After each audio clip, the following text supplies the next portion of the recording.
नमस्कार, Mandawa news update में आपका स्वागत है। केंद्रीय जल शक्ति मंत्री गजेंद्र सिंह शेखावत ने किया शहीद राहुल जांगीड़ की प्रतिमा का अनावरण।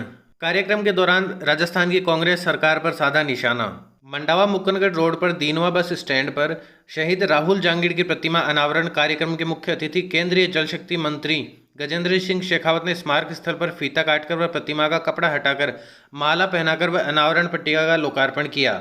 इस दौरान मंत्री गजेंद्र सिंह शेखावत ने कहा कि वे सौभाग्यशाली है कि उन्हें शहीदों की इस धरती पर आने का मौका मिला और शहीद राहुल जांगीड़ के परिजनों ने उन्हें प्रतिमा अनावरण कार्यक्रम में आमंत्रित किया। उन्होंने राजस्थान की कांग्रेस सरकार पर निशाना साधते हुए कहा कि राज्य का मुख्य अपराधों पर लगाम लगाने की बजाय कुर्सी बचाने में लगा हुआ है, जिससे राजस्थान अपराध का केंद्र बन गया है। उन्होंने कहा कि राजस्थान में हर 3 से 4 घंटे में बलात्कार की यह घटना रजिस्टर होती है। उन्होंने कहा कि राजस्थान जैसी धर्म की धरती, राजस्थान जैसी मीरा की धरती, राजस्थान जैसी पन्नाधाई की धरती और राजस्थान जैसी हाडी रानी की धरती, राजस्थान जैसी कर्माबाई की धरती आज देश की रेप कैपिटल बन गई है, जिस पर उन्होंने दुख जताते हुए कहा कि आने वाले समय में राजस्थान में भारतीय जनता पार्टी की सरकार बनने पर आमजन को राहत महसूस होगी। उनका पूरा वीडियो आप इस वीडियो में आगे सुन सकते हैं। इस मूर्ति अनावरण कार्यक्रम की अध्यक्षता झुंझुनू सांसद नरेंद्र कुमार खीचड़ ने की।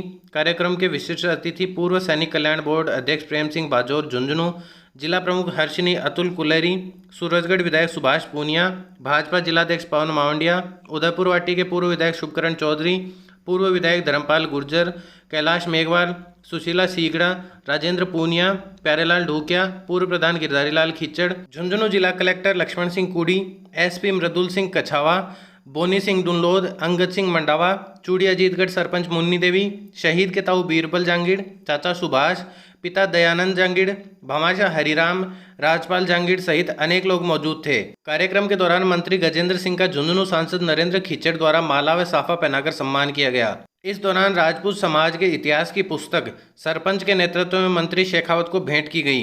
कार्यक्रम के दौरान 1 दर्जन से अधिक शहीद वीरांगनाएं एवं उनके परिजनों का शॉल उड़ाकर सम्मान किया गया। इस दौरान जांगीड़ समाज के राष्ट्रीय प्रधान कन्हैयालाल जांगीड़, जिला अध्यक्ष श्रवण कुमार जांगीड़, राजनीतिक प्रकोष्ठ प्रदेश अध्यक्ष जांगीड़ समाज सरपंच रामपुरा धर्मेंद्र जांगीड़ सहित अनेक लोग मौजूद थे। कार्यक्रम के दौरान संचालक मूल सिंह झाझड़िया ने शहीद राहुल जांगीड़ का जीवन परिचय पढ़ते हुए बताया कि 11 अक्टूबर 2000 को पिता दयानंद व माता कमला देवी की कोख से जन्म लिया। उन्होंने प्रारंभिक शिक्षा दीनवा पब्लिक स्कूल व सीनियर शिक्षा राजस्थान पब्लिक स्कूल मंडावा से लेते ही 10 फरवरी 2018 को नौसेना में भर्ती हो गए। 3 भाई बहनों में कविता बड़ी बहन तथा मंजला राहुल व छोटा भाई पंकज है। राहुल नौसेना में कार्य करते हुए राजपूत शिप विशाखापट्टनम आंध्र प्रदेश में 21 जून 2020 को शहीद हो गए, जिनकी मूर्ति का 11 अक्टूबर 2022 को अनावरण किया गया। इस कार्यक्रम के दौरान मंत्री गजेंद्र सिंह द्वारा आधा घंटा से अधिक भाषण देने पर पूर्व सैनिक कल्याण बोर्ड के अध्यक्ष प्रेम सिंह बाजोर मंच पर ही नींद की झपकी लेते हुए नजर आए। इस कार्यक्रम का पूरा वीडियो आप आगे देख सकते हैं। अगर आप मंडावा न्यूज़ अपडेट के व्हाट्सएप ग्रुप से जुड़ना चाहते हैं तो स्क्रीन पर दिए गए व्हाट्सएप नंबर पर मैसेज कर सकते हैं। इसके अलावा अगर आपने अभी तक मंडावा न्यूज़ अपडेट के यूट्यूब चैनल को सब्सक्राइब नहीं किया तो सब्सक्राइब जरूर कर लें, जिससे आने वाले हर वीडियो की नोटिफिकेशन आपको मिल सके। आगे देखिए इस कार्यक्रम का पूरा वीडियो।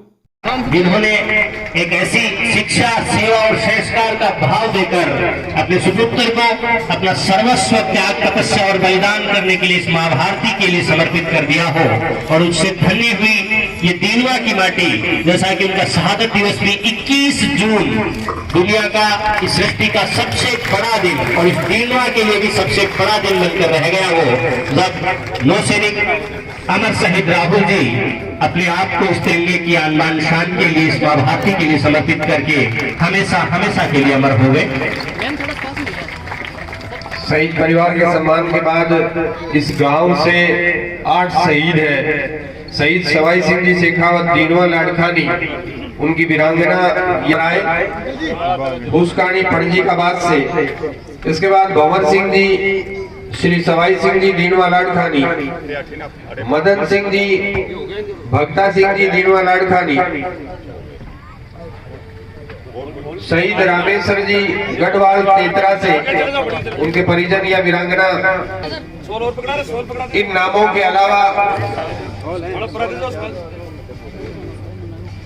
अन्य कोई शहीद, उनकी वीरांगना या उनके परिजन हो तो मैं आदर के साथ मंच पर आमंत्रित करता हूं, आए और माननीय केंद्रीय मंत्री महोदय के हाथों से शहादत का ये सम्मान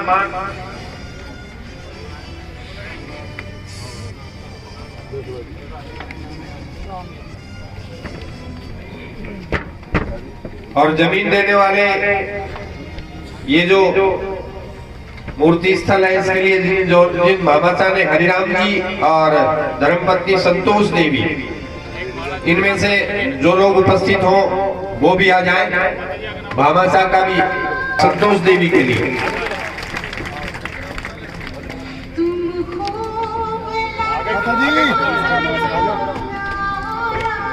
शहीद धर्मवीर सिंह, शहीद सूरज भगवान सिंह बुढ़ानिया, शहीद मुखराम बुढ़ानिया, शहीद नारायण सिंह शेखावत, शहीद नथुराम जी डोडासरा, शहीद भंवर सिंह जी, शहीद मदन सिंह जी, शहीद रामेश्वर जी को आदर के साथ मैं आमंत्रित करता हूँ आए।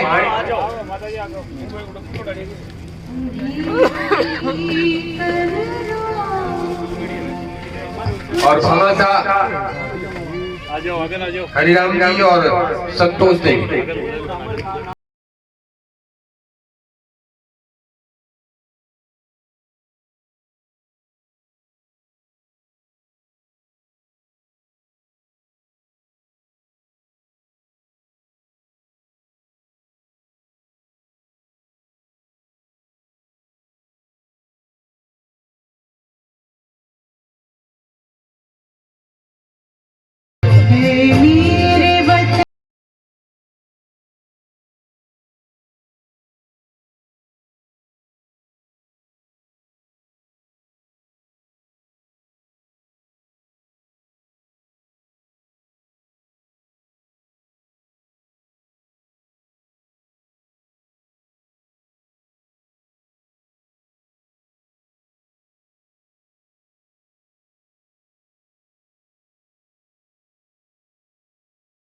भारतवर्ष में मोदी जी जब पहले प्रधानमंत्री बने थे उस समय सबको बिजली दी थी। 500 रुपए में भी 7 लाख में बिजली दी थी। और अब की बार मैं खुद जब यहां से जीत करके गया, हमारी जब सबसे पहले मीटिंग हुई, उस मीटिंग में प्रधानमंत्री जी ने घोषित किया था कि काम तो बड़ा कठिन है लेकिन करना है कि सबके घर शुद्ध पानी का नल लगाना है, पानी देना है सबको। और उसके मंत्री आदरणीय गजेंद्र जी आपके सामने विराजमान है। आज पूरे भारतवर्ष में काम चल रहा है, जो पाइप लाइन आई हुई है वो सारी पानी की जगह जगह नल का शुद्ध नल का कनेक्शन जो होगा वो आपको जो मिल रहा है वो आदरणीय गजेंद्र जी की देन है। आपके सामने यहाँ राज्य सरकार कांग्रेस की है, इसलिए यहाँ 25% काम हुआ है। बाकी यूपी में जाओ और कहीं अन्य राज्यों में जाओ जहाँ सक्षम मुख्यमंत्री हैं वहाँ कहीं 80% काम हो गया, कहीं 90% हो गया। कुछ राज्य ऐसे हैं तो छोटे, उनमें 100% भी हो गया और यहाँ 25% भी काम नहीं हुआ। ये सारी ये श्रेय जो जाता नहीं होने का वो सारा इस सरकार को जाता है, जबकि केंद्र ने उसका बजट पहले से दे दिया। आदरणीय मंत्री जी आपको बताएंगे कि कितना बजट किस तरह से पड़ा है। वो पानी का काम चल रहा है, वो आदरणीय गजेंद्र जी की देन से चल रहा है। लोग यहाँ उद्घाटन करते हैं, शिलान्यास करते हैं, कहते हमने किया। पहली बार इस पद के लिए मंत्री बनाया गया, जो पहली पोस्ट है जल शक्ति मंत्री, जो पहली बार बनाया मोदी जी की देन है सारे पूरे भारतवर्ष। आदरणीय प्रेम सिंह जी बहादुर साहब, जो आपसे इनका नाम छुपा हुआ नहीं है, पूरे राजस्थान में जिन शहीदों के घर में चित्र नहीं थे, कितनी साल पुराने शहीद हुए थे, उनके चित्र भी लेना और उनकी मूर्तियां बनाना। और मैं यहां तक भी कह रहा हूं कि कई गांवों में यही पता नहीं कि हमारे गांव में कोई शहीद भी हुआ था, उसको खोज निकालना ये सारी प्रेम सिंह जी की थी पूरे राजस्थान में। ये 17 शहीद बता रहे, यहाँ 8 बता रहे, उनमें 2 4 शहीदों को गांव में नहीं पता था कि हमारे गांव में शहीद है। उनकी फोटो खोजना, उनकी मूर्तियां लगाना। लेकिन ये प्रेरणा कहां से आई? ये भारतीय जनता पार्टी के मुख्यमंत्री के द्वारा ही आई कि उनके घर जाओ और देखो, उनकी समस्याएं सुनो, जब समस्याएं सुनी, जब पता चला कि हमारे इस गांव में इतने से नहीं, इन्होंने रिकॉर्ड लिया, जब पता चला कि इन गांव में भी शहीद हुए। जहाँ केंद्रीय मंत्री वो पहली बार पधारे, उनका जोरदार आपके द्वारा तालियों द्वारा स्वागत करें, अभिनंदन करें। उनको धन्यवाद देना चाहता हूँ इस बात के लिए भी कि आप भी देखो, अपने छोटे बच्चे होते हैं घर में, माता पिता के बेटी बेटे होते हैं, बाजार से जाते हैं तो इच्छा रखते हैं कि मेरी माँ या पिताजी बाजार गए तो मेरे लिए क्या लाएंगे, या कोई सर्विस करके छुट्टी आता है, कमा करके आता है या व्यापार करता है बाहर से आता है तो मेरे लिए क्या क्या लाएगा ईद या दीपावली पर जब छुट्टियां आते हैं। तो ऐसे भी नेता आते हैं तो सारे मतदाता यही इच्छा रखते हैं कि क्या लेकर के आएंगे। ये रखते होगा कुछ न कुछ तो लाए होंगे। ये अपने को जोधपुर से रिंग्स होते हुए, झुंझुनू होते हुए दिल्ली के लिए ट्रेन लेके आए हैं, लगभग तय है। और निश्चित रूप से जोधपुर से झुंझुनू, जयपुर नहीं जाएगी, रिंग्स आएगी, रिंग्स से झुंझुनू और झुंझुनू से लुहारू होते दिल्ली। बहुत कम स्टॉपेज है, बहुत दिल्ली जाने के लिए दिन में भी। जोरदार तालियां द्वारा, इससे और बड़ा क्या तोहफा हो सकता है। पानी का जो चल रहा है वो चल ही रहा है। और उनकी जब हम लोकसभा में बैठते हैं, बातें सुनते हैं, कभी चेहरे पर गुस्सा नहीं, सरल स्वभाव, मीठा बोलना। और मारवाड़ी में तो इतना मीठा बोलते हैं जिसकी कोई हद ही नहीं है। और वैसे गजेंद्र जी झुंझुनू के लिए हमेशा मेहरबानी रखते हैं। क्यों रखते हैं कि इनकी पढ़ाई अपने गवर्नमेंट स्कूल है, राजकीय जो है, मल्टीपर्पज स्कूल जिसको बोलते थे पहले, आजकल तो शहीद के नाम से है, उसमें उनकी पढ़ाई जो है, पढ़े हुए हैं और सीकर जिले के रहने वाले हैं। और जोधपुर तो अब रहने लगे हैं, बाकी सीकर जिले के रहने वाले हैं। इनके पिताजी यहाँ अफसर थे और उनके साथ यहाँ झुंझुनू में पढ़ते थे। वंदे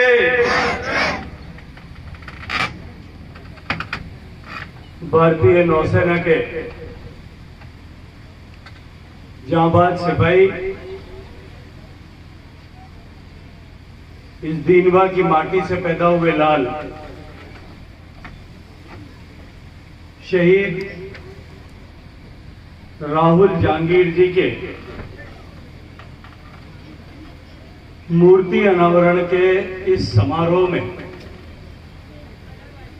आज का दिन और भी अधिक विशेष इसलिए है कि आज शहीद राहुल जी का जन्म दिवस है। मैं अपनी बात कहूं उससे पहले मैं इस दीनवा की पवित्र धरती की रज को अपने शीश पर धारण करने कर अपने आप को सौभाग्यशाली महसूस करना चाहता हूं,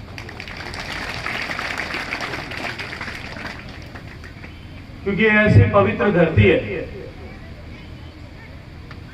जिसने जो देश में बलिदानों की सुदीर्घ परंपरा है, उस परंपरा को न केवल कायम किया, अभी तो इस धरती की तासीर कि एक बलिदानियों की पूरी श्रृंखला इस धरती ने पैदा की है। दुनिया का कोई भी चंदन, कोई भी रोली, कोई भी सिंदूर इससे ज्यादा पवित्र, इससे ज्यादा पूजित और इससे ज्यादा शिरोधार्य करने के योग्य नहीं हो सकता। मैं अपनी बात करने से पहले इस कार्यक्रम में उपस्थित वीर माता श्रीमती कमला देवी जी के श्री चरणों में अपना शीश रख करके अभिनंदन करना चाहता हूं, प्रणाम निवेदन करना चाहता हूं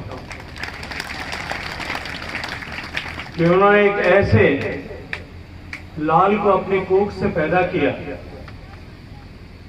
अपना दूध पिला करके जिसे बड़ा किया, जिसने इस देश के 130 करोड़ लोगों को गौरवान्वित होने का अवसर प्रदान किया। मैं प्रणाम निवेदन करना चाहता हूं शहीद के पिता श्री दयानंद जी को कि बचपन से लेकर के जिस तरह की शिक्षा उन्होंने दी। हमारे राजस्थानी में कहावत है, पूत सिखावे पालने मरण बढ़ाई माए। माता पिता ने बचपन में जिस तरह की सीख दी थी, जिस तरह का जोश, जिस तरह का जुनून, जिस तरह का जज्बा इस देश की धरती के प्रति, देश की सीमाओं की रक्षा के प्रति जो उन्होंने बचपन से उसमें बीजारोपित किया था, उसी के चलते उन्होंने अपना सर्वस्व समर्पण इस भारत माता की रक्षा के लिए किया। मैं श्रद्धेय दयानंद जी के भी श्री चरणों में शीश नमन करके प्रणाम करना चाहता हूं। जैसे मैंने कहा कि इस दीनवा में बलिदान की एक परंपरा है, और शायद ही कोई इस झुंझुनू के धरती के एक गांव को छोड़कर के इस देश में शायद ही कोई एक ऐसा गांव होगा जहां आजादी के बाद में भारतीय सेना में काम करते हुए 9-9, 10-10 माताओं के लाल ने अपनी कुर्बानी इस देश के लिए दी होगी, अपने आप को इस देश की रक्षा के यज्ञ में आहुति के रूप में समर्पित किया होगा। हंसते हंसते एक संविदा के रूप में अपना समर्पण करने वाले ऐसे सारे शहीदों के माता पिता परिजन जो यहां उपस्थित हैं, मैं उन सब के भी श्री चरणों में अपना शीश रखकर उन सबको प्रणाम करना चाहता हूं। कार्यक्रम में उपस्थित इस दीनवा की धरती के उन सब लोग, छोटा सा गांव है जैसा मुझे बताया गया कि बहुत कम घरों की आबादी है, लेकिन जिनके साथ में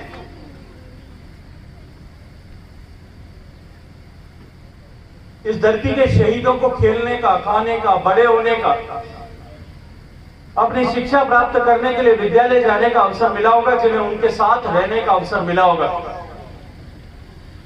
आपके साहचर्य का, आपके साथ का निश्चित रूप से उनके जीवन में कहीं ना कहीं प्रेरणास्पद प्रभाव बना होगा।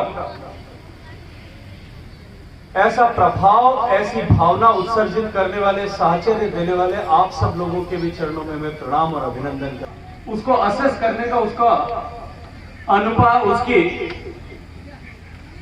मापने का अवसर भी मुझे मिलता है, और मैं पूरी जिम्मेदारी के साथ में ये बात कह सकता हूं कि आप सब सौभाग्यशाली हैं कि आपने एक हीरे को अपना सेवा करने का अवसर प्रदान किया।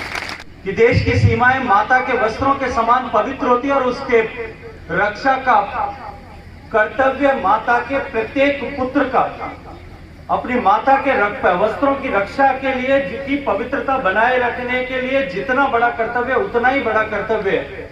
उस भाव के साथ में जिन्होंने अपना जीवन समर्पित किया, एक संविदा के रूप में हंसते हंसते राष्ट्रवेदी पर अपने आप को एक फूल के रूप में, एक पुष्प के रूप में समर्पित कर दिया, ऐसे सारे पुरोधाओं के, वीर पुरुषों के, ऐसे सारे शहीदों के परिजनों के दर्शन से, उनके आशीर्वाद से, मैं उन सौभाग्य से मैं वंचित हो जाता। मैं नरेंद्र जी का एक बार फिर मनपूर्वक धन्यवाद करना चाहता हूं। मित्रों, श्री राहुल जांगीड़ की बहुत कम उम्र में, 20 साल की भी उम्र पूरी नहीं कर पाए। सामान्यतः एक विद्यार्थी, आज की जो जिस तरह की शिक्षण व्यवस्था है, तो मैं और प्रेम सिंह जी पढ़ा करते थे, उस जमाने में तो सीधा पहली क्लास में भर्ती हो जाते थे, लेकिन आजकल तो पहली क्लास पढ़ने से पहले भी शायद 3-4 कक्षाओं में जाना पड़ता है, और 20 साल की वय तक जाने तक एक बालक मुश्किल से मुश्किल 12वीं क्लास तक या पहुंच पाता होगा। हम ग्रामीण पृष्ठभूमि से आने वाले सभी लोग यहाँ बैठे हैं, तो शायद गांव में तो जिस उम्र में बच्चा स्कूल जाना प्रारंभ कर, जब मां के साथ में हंसने खेलने का समय था, चूल्हे के पास में बैठ करके जब चूरमा खाने का समय था, उस समय पर उस बच्चे ने हंसते हंसते इस देश के लिए कुर्बान अपने आप को कर दिया। निश्चित रूप से हम सब के लिए उससे बड़ा प्रेरणास्पद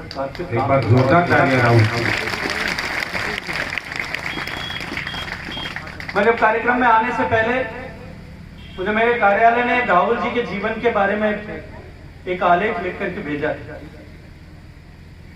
मैंने अपने और उनके जीवन में एक सामान्य जो है, एक कॉमन चीज को देखा। मेरी कर्मभूमि निश्चित रूप से मारवाड़ है, मेरी जन्मभूमि भी जैसलमेर है, लेकिन मैं आप ही शेखावाटी के मातृभूमि का, मेरी मातृभूमि शेखावाटी है, मैं इसी शेखावाटी की धरती के, इसी शेखावाटी के वंश से पैदा हुआ। और संयोग ऐसा था कि मुझे भी अपने प्रारंभिक शिक्षा के काल में झुंझुनू में, जैसा अभी आदरणीय मेरे से पहले बात करते हुए उल्लेख कर रहे थे कि मुझे झुंझुनू की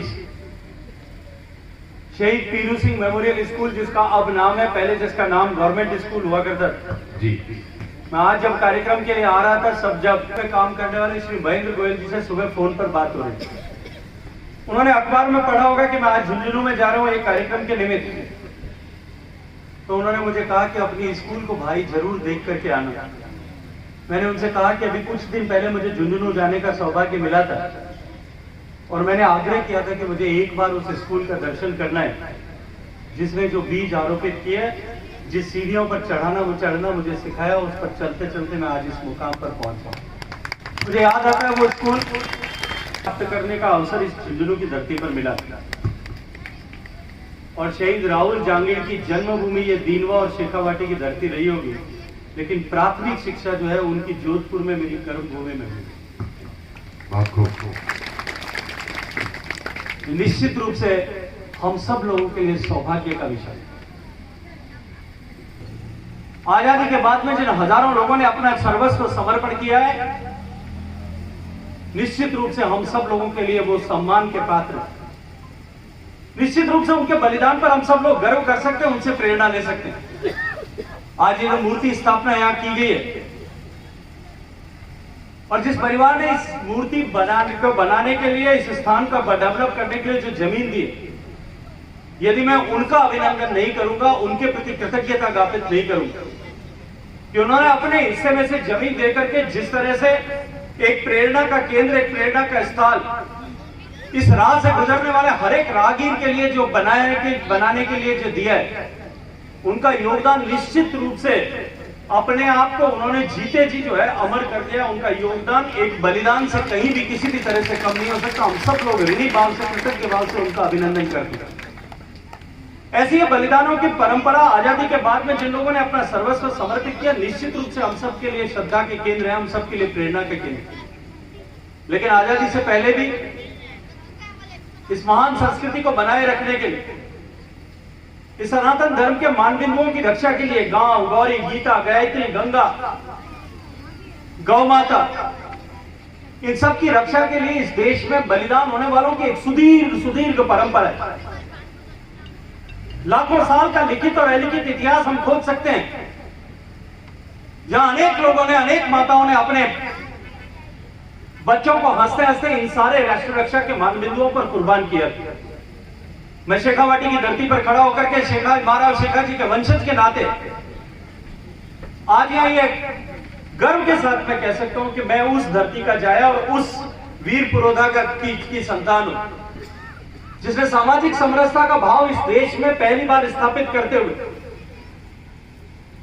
जिसने सर्वधर्म संभाव का भाव इस देश में स्थापित करते हुए नारी की लज्जा की रक्षा के लिए अपने आप को नहीं, अपनी तीन पीढ़ियों को कुर्बान करके अपने आप को अमर कर दिया, इतिहास के पन्नों में स्वर्णाक्षरों से अंकित कर दिया। ऐसे अनेक कालजयी लोग हुए होंगे जिन्होंने अपने भुजाओं की ताकत पर, अपने पुरुषार्थ के आधार पर अपने आप को हमेशा के लिए अमर कर दिया। कर्नल टॉड ने एक किताब लिखी है जिसमें उन्होंने राजस्थान का इतिहास लिखा है और उस इतिहास की पुस्तक में उन्होंने लिखा है कि यूरोप में एक थर्मोपोली नाम की जगह है, छोटी सी, जहां जो यूरोप के युद्ध में शहीद हुए थे, एक साथ उन शहीदों का स्मारक बना हुआ है। उस स्मारक को बहुत ज्यादा पवित्र स्थान के रूप में यूरोप के बहुत सारे देशों के लोग जो हैं उस स्थान पर जाते हैं। उस स्थान पर जाकर के अपने आप अपनी तरफ से श्रद्धा के सुमन चढ़ाते हैं। वहां मोमबत्ती लगाने का की परंपरा, प्रथा परंपरा है, अपनी तरफ से एक सम्मान की मोमबत्ती वहां जला करके आते हैं। कर्नल टॉड ने लिखा है इस राजस्थान के हर एक गांव में, हर एक गांव जो है वो थर्माकोली की तरह पवित्र है। हर गांव में कहीं न कहीं शहीद की ऐसी जो है वो मूर्ति लगी है और इसीलिए इतिहास, राजस्थान के इतिहास का सृजन करने वाले लोगों ने लिखा है कि पग पग सूरा देवली, पग पग सतिया खान, दग रखता मैं भूल गया हूं शायद कि डर लगता है कि भर पांव रखते हुए, ऐसा रंग रंगीला राजस्थान हमारे। इस भारत को भारत माता के अक्षुण्ण बनाए रखने के लिए जिसे सबसे ज्यादा रक्त अगर किसी एक जिले ने दिया है वो इस झुंझुनू की धरती ने दिया। देश में सबसे ज्यादा पूर्व सैनिक अगर किसी एक जिले में, वो हमारी झुंझुनू की धरती में।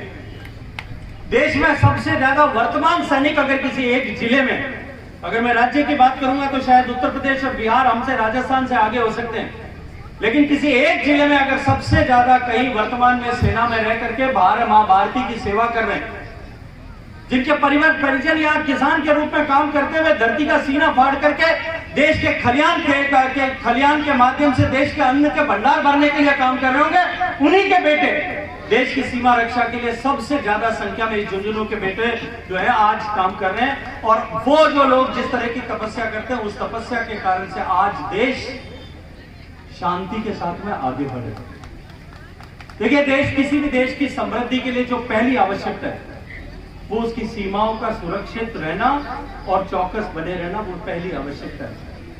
और ऐसे धरती के लाल जो तपती हुई लू में, चलती हुई धूल भरी आंधियों में, बांग्लादेश की सीमा पर उन मच्छरों के बीच में, उन बरसती हुई बरसातों के बीच में, उन बर्फीले रेगिस्तान में, लेह में, सियाचिन की चोटी पर बर्फ के बीच में, हार्ड कपा देने वाली सर्दी के बीच में और खाल जला देने वाली लू के बीच में जो खड़े रहकर इस देश की सीमाओं की रक्षा करते हैं, आज उसी के कारण से हम चैन की नींद सो भी पाते हैं और हमारा देश दिन दूनी रात चौगुनी प्रगति करते हुए आज विश्व के पटल पर ध्रुवतारे की तरह चमकता हुआ दिखाई दे।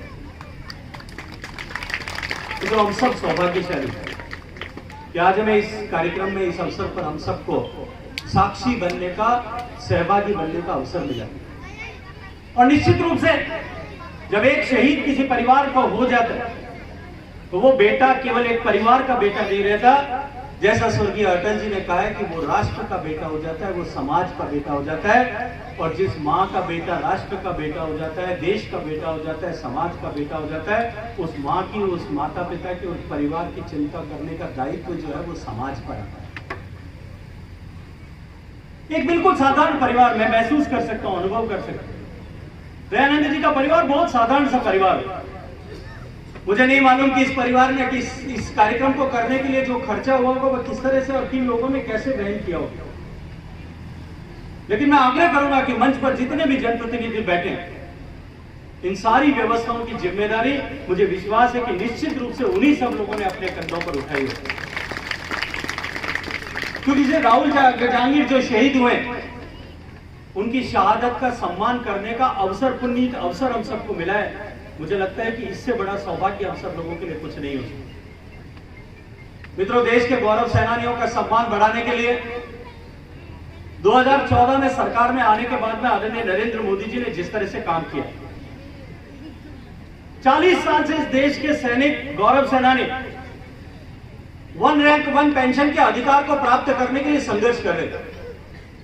न्यायालयों के दरवाजे खटखटा रहे थे, राजनेताओं की चौखट पर जाकर के अपनी एड़ियां रगड़ रहे थे, अपने माथे रगड़ रहे थे। जिन लोगों ने इस देश को बचाए रखने और बनाए रखने के लिए अपना आपको समर्पित कर दिया, अपनी जवानी समर्पित कर दी, जिनके परिवार के लोगों ने अपने जीवन समर्पित कर दिया, ऐसे लोग अपने अधिकार को मांगने के लिए, प्राप्त करने के लिए दर दर की ठोकरें खाने को मजबूर थे। देश ने नरेंद्र मोदी जी को आशीर्वाद दिया है। 2014 में एक नया इतिहास देश ने सृजित किया। पहली बार भारत में भारत के प्रति सोचने वाले और भारत की दृष्टि रखने वाले व्यक्ति को इस देश की सेवा करने का अवसर मिला। देश ने एक प्रधान सेवक को प्रधानमंत्री की कुर्सी पर बैठाने का, एक गरीब के बेटे को प्रधानमंत्री की कुर्सी तक पहुंचाने का काम किया। और मित्रों, उसी का परिणाम था कि जो वादा किया था कि हम ओआरओपी लागू करेंगे, आज देश के सब गौरव सेनानियों को घर बैठे हुए उनका सम्मान प्राप्त करने का अवसर माननीय नरेंद्र मोदी जी ने प्रदान किया। कि भारत आने वाली सदी की सबसे बड़ी, आने वाले समय की सबसे बड़ी अर्थव्यवस्था भी होगा। भारत एक विकसित देश होगा, भारत एक खुशहाल, शक्तिशाली, समृद्ध और संपन्न देश बनेगा। हम आज आजादी के 75 साल पूरे कर चुके और आजादी के 75 साल पूरे करने के बाद निश्चित रूप से एक व्यक्ति के जीवन में 75 साल का कालखंड बहुत बड़ा होता है। जो हमारी सनातन परंपरा, उस सनातन परंपरा के अनुरूप व्यक्ति अपने जीवन के 3 पड़ाव पूरे कर चुका होता है। बाल्यावस्था, गृहस्थ आश्रम का काम पूरा हो जाता है, वानप्रस्थ का काम भी पूरा हो जाता है। और पुरानी परंपराएं तो जैसी थी भारत में कि उस समय 75 साल की उम्र में लोग वन गमन करते थे, वन में चले जाते थे, सब कुछ छोड़ करके ये लोग से आगे बढ़ करके परलोक की को सुधारने के लिए, साधना करने के लिए जंगल में चले जाते थे।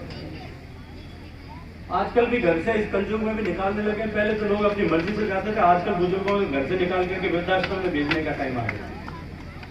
ये भारत की परंपरा नहीं थी।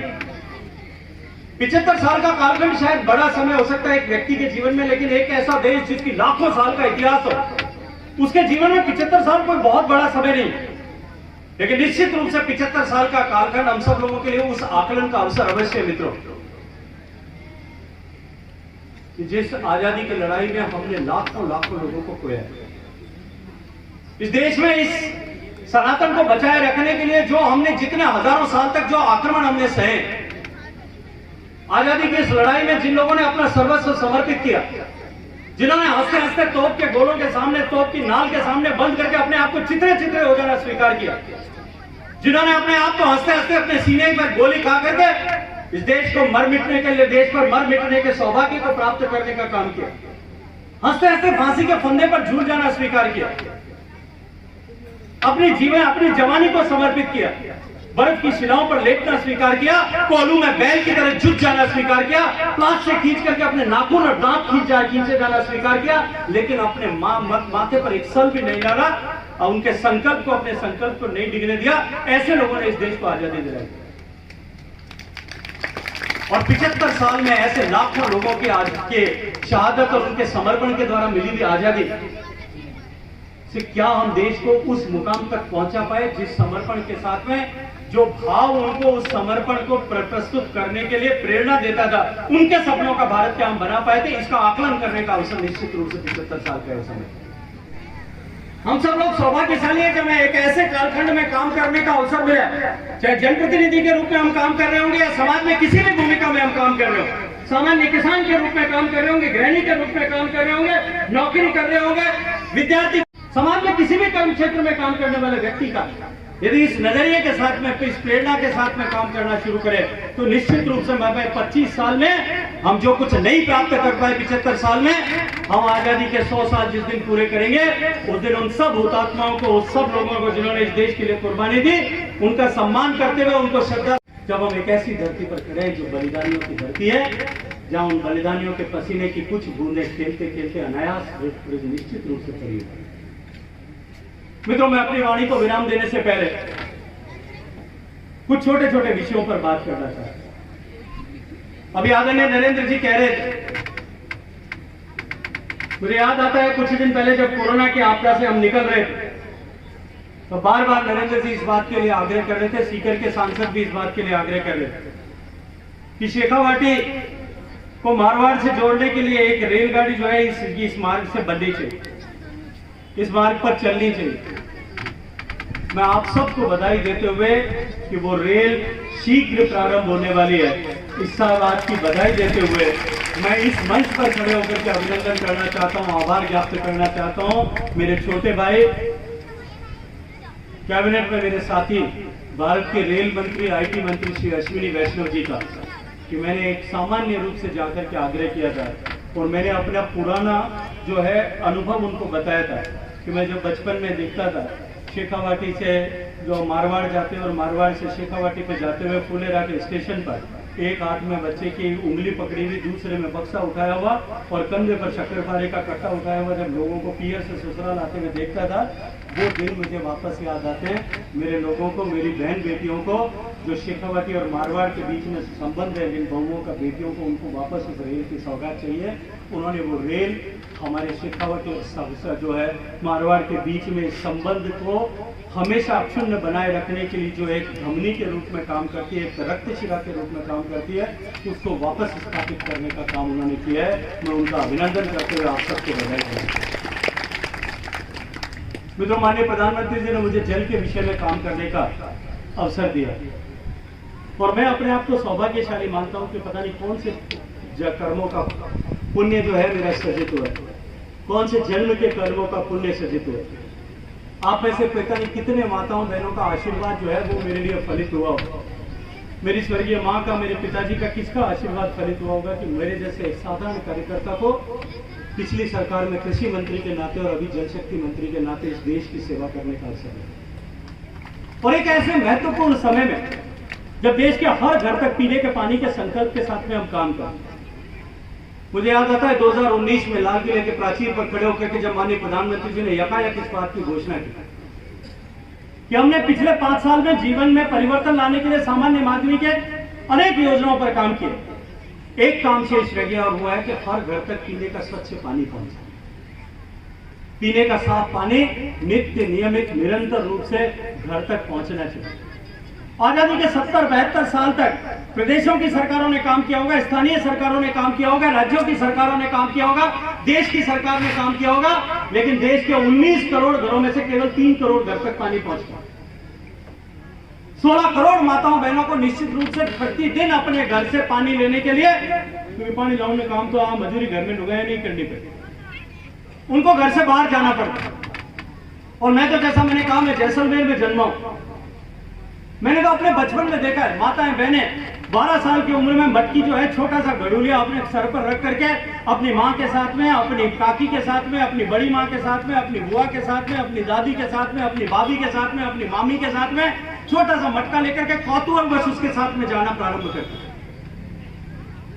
जैसे जैसे उम्र बढ़ती है वैसे वैसे उस मटके का नाप भी बढ़ता जाता है।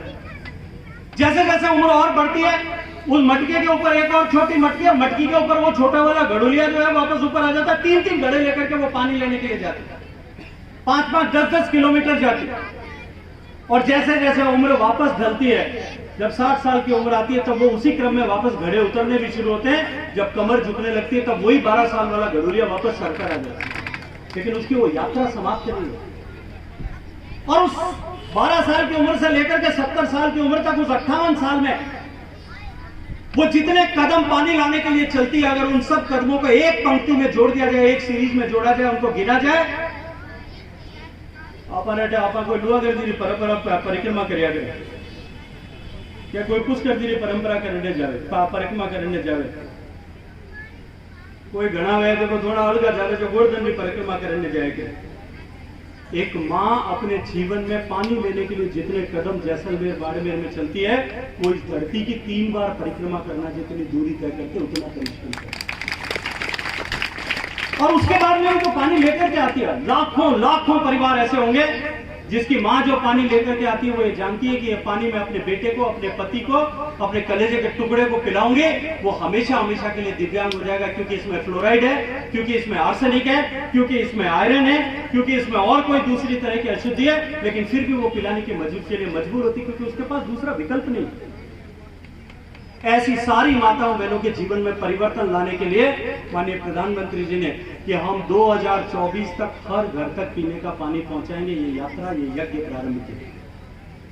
थोड़े से दिन बाद में कोविड के प्रकोप आ गया, लेकिन कोविड का प्रकोप आने के बावजूद भी प्रधानमंत्री जी की प्रेरणा से हमने जिस तरह से काम किया, जैसा मैंने कहा कि 72 साल में 3 करोड़ घर तक पानी पहुंचा था, मैं आज गर्व के साथ में कह सकता हूं कि 3 साल से भी कम समय का शुरू किए हुए है, क्योंकि हमने 25 दिसंबर 2019 से काम करना शुरू किया था। 25 दिसंबर आने में अभी 2 महीने और 10 दिन बाकी हैं 3 साल पूरे होने में। 25 दिसंबर तक, आज तारीख तक हम जो काम कर चुके हैं, आज देश में 10 करोड़ 30 लाख से ज्यादा घरों में पीने का पानी पहुंच गया। मेरी छोटी बहन अभी प्रमुख साहिबा कह रही थी कि गोवा में 80% होगा। गोवा में 80% नहीं, गोवा 100% होगा। किसी घर में आज मां को पानी लेने के लिए बाहर जाने की आवश्यकता नहीं, उन्होंने सर्टिफाई कर दिया। पंचायतों ने अपने यहां से सर्टिफिकेट इश्यू कर दिया कि हमारे गांव में एक भी घर बाकी नहीं रहे। 100% तेलंगाना हो गया, 100% गोवा हो गया, 100% हरियाणा हो गया, लक्षद्वीप हो गया, अंडमान निकोबार हो गया, 100% हो गया। गुजरात 99% हो गया। 20 तारीख को, आज हम 11 तारीख को बात कर रहे हैं, 20 तारीख को वो 100% हो जाएगा। केवल कुछ 100 मकानों में पानी पहुंचाना शेष रह गया। पंजाब 99% हो गया। हिमाचल प्रदेश, उत्तराखंड से लेकर के मां जो है बहुत सारे ऐसे प्रदेश हैं जो 90% से ऊपर हो गए। देश में एक प्रतियोगिता का वातावरण है कि कौन सबसे पहले सबसे ज्यादा पानी के कनेक्शन दे रहा है, ऐसी परिस्थिति।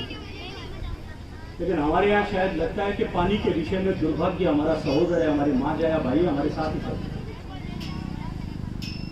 कभी हमारे यहाँ अकाल पड़ जाता है, कभी हमारे यहाँ और किसी तरह का संकट हो जाता है, और की बार ठीक ठाक जमन हो तो आखिर में जाता जाता बजट बोल के 100 मासों, और सरकार जो है वो गिरदावरी कराने के बजाय कुर्सी बचाने में बिजी है।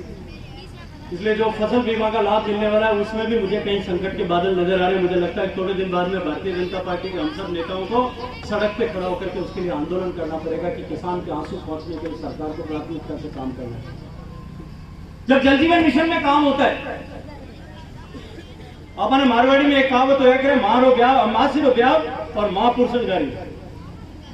मेरे हाथ में कलम की ताकत थी, मैंने इस तरह से नए नियम और कानून बनाए कि राजस्थान को सबसे ज्यादा पैसा मिलना चाहिए। पिछले 3 साल में अगर मैं बजट के हिसाब से देखूं तो राजस्थान को मैंने 27,000 करोड़ रुपए का एलोकेशन किया। राजस्थान में 1 करोड़ 5 लाख कनेक्शन होने चाहिए कुल मिलाकर के करने। जब काम शुरू किया था तब 11 लाख कुछ कनेक्शन थे।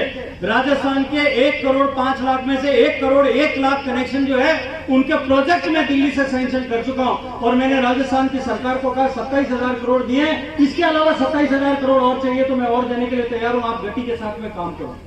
लेकिन जैसा मैंने कहा, शायद दुर्भाग्य हमारा सहोदर है, सरकार की प्राथमिकता लोगों की तकलीफ दूर करने के बजाय शायद कुर्सी बचाना है। उसी के चलते आज राजस्थान जिस तरह के हालात से गुजर रहा है, मतलब पानी की हालत भी राजस्थान की वैसी है। मैंने 27,000 करोड़ रुपया दिया, आज तक खर्च केवल कुल मिलाकर के 4,000 करोड़ भी खर्च नहीं करते। न टेंडर कर पा रहे, न काम कर पा रहे, न काम को आगे बढ़ा पा रहे। और देश में जो 3 सबसे पिछड़े हुए प्रदेश जहां सबसे कम काम हो रहा है उनमें हमारा राजस्थान भी। मारवाड़ी में क्या करें, मोरियो पका हमें देखे, मैं पूरे देश में जा भाषण दूं कि मैंने जल जीवन मिशन में ये कर दिया, लेकिन जब झुंझुनू की धरती पर आकर के देखता हूँ, राजस्थान की धरती पर आकर के देखता हूँ, तो झुंझुनू का कवरेज अभी 27 है और 27% घर तक केवल पानी पहुंचा है। और कल की तारीख में केवल 72 घर में नल का कनेक्शन हुआ। मैं एक एक दिन का हिसाब, एक एक जिले का हिसाब रखता हूँ, रोज देखता हूँ। लेकिन मैं आपको विश्वास दिलाता हूँ, ये माताएं बहनें यहाँ बैठी इन सबको विश्वास दिलाता हूँ, कितना भी परिश्रम करना पड़े 2024 के समाप्ति तक देश के हर घर तक पीने का पानी पहुंचाने में हम कामयाब होंगे। माताओं बहनों को इस परिश्रम से हमेशा हमेशा के लिए ले जाते हैं। बहुत लंबे समय तक राजनीति भी इस क्षेत्र में इसको लेकर के हुई है। झुंझुनू की धरती पे, सीकर की धरती पे, चूरू की धरती पर पानी पहुंचे, जो हमारे हक का पानी पहुंचे, न्यायालय में उसका केस चल रहा है।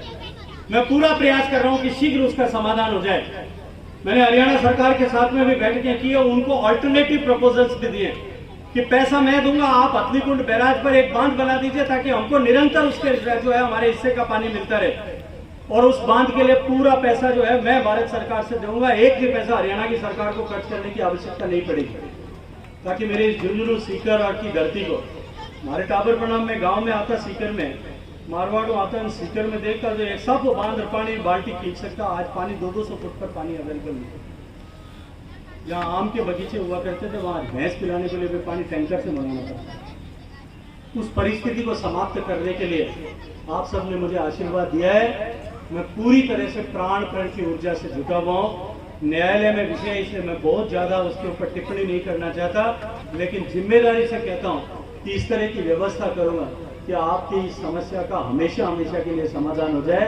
यहाँ झुंझुनू के खेतों में भी, सीकर और चूरू के खेतों में भी पानी मिले और पीने का शुद्ध पानी हर घर तक जो है वो जायका की स्कीम से वहाँ से नहीं लाना पड़े, सीधा हमारे हक हिस्से का पानी हमारे यहाँ तक पहुँचे, इसके लिए मैं पूरा प्रयास करूँगा।